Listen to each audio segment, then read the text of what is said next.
कैसे हैं आप सब। आप सभी का आपके अपने YouTube channel sociology with Sangeeta में मैं संगीता स्वागत करती हूं। जैसा कि टॉपिक से ही आप लोग को पता चल गया होगा कि आज हम लोग सामाजिक स्तरीकरण यानी कि सोशल स्ट्रैटिफिकेशन के थ्योरी को देखेंगे।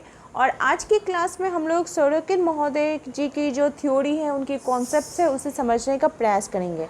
और ये जो टॉपिक है ये आपका यूपी पीजीटी का सिलेबस में भी दिया गया है, सामाजिक स्तरीकरण। इसके अंतर्गत हम लोग जितने बहुत सारे समाजशास्त्री आएंगे उनको देखना होगा। देखिए, जो समाजशास्त्री, अगर पाश्चात्य समाजशास्त्री की बात की जाए तो पीजीटी के सिलेबस में सिर्फ 4 ही समाजशास्त्री को दिया गया है पढ़ने को। लेकिन जो एक छुपा हुआ जो सिलेबस होता है ना, उसके अंतर्गत जैसे सामाजिक स्तरीकरण हो गया, तो इसमें हम लोग को बहुत सारे थिंकर्स के संदर्भ में पढ़ना पड़ेगा। तो आज की क्लास में हम लोग सोरोकिन महोदय जी की थ्योरी को देखते हैं।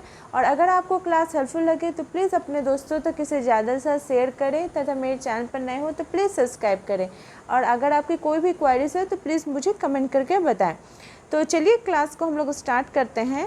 तो किन्हीं की भी थ्योरी को जानने से पहले हम लोग उनकी थोड़ी बायोग्राफी देख लेते हैं, जिससे कि हम लोग को एक नॉलेज हो जाएगा। और साथ ही साथ उनकी बुक्स के बारे में भी देखेंगे, क्योंकि जितने भी थिंकर होते हैं वो अपने जो थाउट्स हैं वो उसी बुक्स में ही देते हैं। तो चलिए स्टार्ट कर रहे हैं हम लोग। उन जो सोरोकिन महोदय जी हैं, इनका जन्म 2 फरवरी 1889 को रशिया में हुआ था। लेकिन फिर बाद में वो अमेरिका चले गए, तो उन्हें रसिया तथा अमेरिका दोनों की ही जो नागरिकता है उन्हें प्रदान है। और उनकी मृत्यु 10 फरवरी 1968 को यूनाइटेड स्टेट ऑफ अमेरिका में हुई थी, क्योंकि वो बाद में फिर वहीं पे चले गए थे। इनके अगर बुक्स की बात की जाए तो जो उन्होंने कम से कम 43 बुक्स की रचना की थी। लेकिन अगर एग्ज़ाम व्यू से पूछा जाए तो ये यहाँ पे मैं कुछ बुक्स के बारे में लिखी हूँ जो कि बहुत ही इम्पॉर्टेंट है। इससे लेकर रिलेटेड जो क्वेश्चंस हैं वो प्रीवियस ईयर में पूछे गए हैं। तो सबसे पहला बुक है द सोशियोलॉजी ऑफ रिवॉल्यूशन। ये 1925 में समाजशास्त्र के क्षेत्र में क्रांति ये पूछा गया है। और सेकेंड इनकी बुक है सोशल एंड कल्चरल डायनामिक्स। इस बुक की रचना उन्होंने की थी 1937 में। थर्ड इनकी बुक है क्राइम एंड पनिशमेंट। फोर्थ इनकी बुक है एलिमेंट्स ऑफ सोशियोलॉजी। सिक्स्थ इनकी बुक है सिस्टम ऑफ सोशियोलॉजी। और उसके बाद नेक्स्ट इनकी बुक है कंटेम्प्ररी ऑफ सोशियोलॉजिकल थ्योरी। इसके बाद इन्होंने the crisis of our age, man and society in calamity, society culture and personality, इस बुक्स के बारे में बताया था। इसमें से जो क्राइम एंड पनिशमेंट है ये इनकी बहुत ही इम्पॉर्टेंट बुक है। इसमें उन्हें अपराध और अपराध के कारण कौन से दंड दिए जाते हैं इसके संदर्भ में बताया है। और द सोशियोलॉजी ऑफ रिवॉल्यूशन ये भी इनकी इम्पॉर्टेंट बुक है।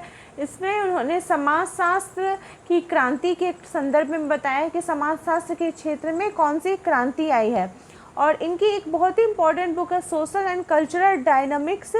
इसमें उन्होंने उनकी जो थाउट है सोशल चेंज के बारे में, सामाजिक परिवर्तन के बारे में, इसी बुक में उन्होंने अपने बताया था, अपने थाउट्स को रखा था। तो जो सोरोकिन महोदय जी हैं इनसे R.K. मर्टन जी बहुत ही ज़्यादा प्रभावित थे। और सोरोकिन महोदय जी की अगर बात की जाए तो वह समन्वयात्मक संप्रदाय के समर्थक थे। समन्वयात्मक संप्रदाय का तात्पर्य हो गया, ये समाजशास्त्र का ऐसी विज्ञान है जो कि इसे सामान्य विज्ञान मानता है। और जो स्वरूपात्मक जो संप्रदाय होते हैं या प्रारूपात्मक जो संप्रदाय वाले लोग होते हैं, जो समाजशास्त्री होते हैं, वो समाजशास्त्र को विशिष्ट विज्ञान मानते हैं। लेकिन समन्वयात्मक संप्रदाय के समर्थक इसे सामान्य विज्ञान मानते हैं। सोरोकिन महोदय जी के अनुसार समाजशास्त्र सामाजिक सांस्कृतिक घटनाओं और उसके स्वरूपों का सामान्य विज्ञान है। और उनके अनुसार वर्तमान समय में समाजशास्त्र में क्या हो गया कि बहुत सारे ऐसे बेकार के सिद्धांतों को लाया गया है, या बेकार के सिद्धांतों का यहाँ पर बहुत ही ज़्यादा भंडार हो गया है, जो कि समाजशास्त्र के क्षेत्र में उसका कोई उपयोगिता है ही नहीं। लेकिन फिर भी हम लोग को उनको पढ़ना पड़ता है। ऐसे बहुत सारे थिंकर्स इन्होंने थाउट्स दिए जो कि किसी का कोई वैल्यू है नहीं। तो इसी के लिए उन्होंने इसे समाजशास्त्र का व्याधिकीय सिद्धांतों का अजायब घर माना है। यहाँ पे देखिए, अगर आपको क्वेश्चन पूछता है कि व्याधिकीय सिद्धांतों का अजायबघर समाजशास्त्र को किसने कहा है, तो ये सरोकिन महोदय जी ने कहा है।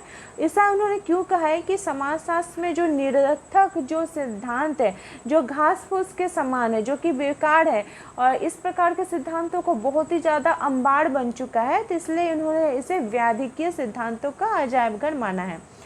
इसके बाद उनकी जो थ्योरी है सामाजिक स्तरीकरण, ये किसमें दी थी उन्होंने, तो वो उनकी जो पुस्तक थी सोशल एंड कल्चरल डायनामिक्स, जो कि 1937 में उन्होंने प्रकाशित की थी। इसमें उन्होंने सामाजिक स्तरीकरण के स्तरों का विभाजन बताया था कि पहले स्तरों का विभाजन करने से पहले हम लोग को लोगों में विभेदीकरण करना होगा। लोगों के बीच जो ऊंच नीच की भावना है, जो स्तरों में उनका जो चेंज है, उसे देखना होगा।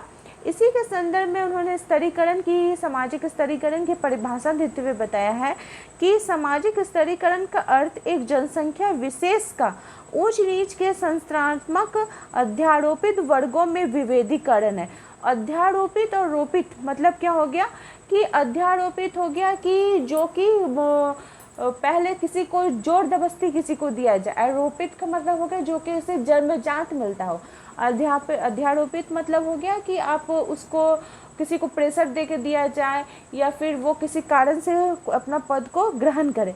इसी के संदर्भ में एक और जो थिंकर थे जिसवर्ड महोदय, उनके अनुसार सामाजिक स्तरीकरण समाज का उन स्थायी समूह अथवा श्रेणियों में विभाजन है जो कि आपस में श्रेष्ठता एवं अधीनता के संबंधों द्वारा संबंध होते हैं। अर्थात सामाजिक स्तरीकरण समाज का ऐसा व्यक्तित्व है, ऐसा लोग मतलब वर्ग है कि जो कि समूह और श्रेणी को विभाजित करता है कि यहाँ के लोगों का क्या आधार है। तो सरोकिन महोदय जी ने जो सामाजिक स्तरीकरण की बात की है, इसमें उन्होंने इसका 3 आधार को माना है। वे 3 आधार कौन कौन से हैं? आर्थिक, राजनीतिक और व्यावसायिक। उन्होंने माना है कि आर्थिक स्तर पर, राजनीतिक स्तर पर और व्यावसायिक स्तर पर हम समाज के अंदर स्तरीकरण को देख सकते हैं। और ये तीनों क्या है, एक दूसरे से संबंधित होते हैं। ये एक दूसरे में परिवर्तन होने से दूसरे में भी परिवर्तन होगा। ऐसा उन्होंने क्यों बोला है कि अगर मान लीजिए किसी की आर्थिक स्थिति अच्छी होती है तो वो अच्छा व्यवसाय को अपनाएगा। अच्छे व्यवसाय को अपनाने से उसका समाज में स्तर प्रकार से, अगर कोई राजनीतिक स्थिति किसी की अच्छी होती है तो उसका आर्थिक क्षेत्र में भी वो बहुत लाभ कमाएगा, उस व्यवसाय के क्षेत्र में भी लाभ कमाएगा। तो हम कह सकते हैं कि तीनों एक दूसरे के पूरक है। देखिए, यहाँ पे एक ध्यान देने वाली बात यह है कि सरोकिन महोदय जी ने सामाजिक स्तरीकरण में सामाजिक को नहीं महत्वपूर्ण माना है, ये सिर्फ आर्थिक, राजनीतिक और व्यवसाय को मानते हैं। तो अगर आपको यहाँ पर भी क्वेश्चन पूछा जाए कि सरोकिन महोदय जी के अनुसार सामाजिक स्तरीकरण के कौन से कारण नहीं है, तो जो सामाजिक कारण है वो नहीं होंगे। इसी के संदर्भ में उन्होंने आसन स्तरीकरण का जो आसन परिवर्तन का सिद्धांत है इस दिया है। अगर आपसे पूछा जाए कि आसन परिवर्तन का सिद्धांत किनके द्वारा दिया गया है, तो ये सरोकिन महोदय जी के द्वारा दिया गया है। तो आई होप आपको आज की क्लास अच्छी प्रकार से समझ में आ गई होगी। मेरे चैनल के साथ बने रहने के लिए आप सभी का धन्यवाद।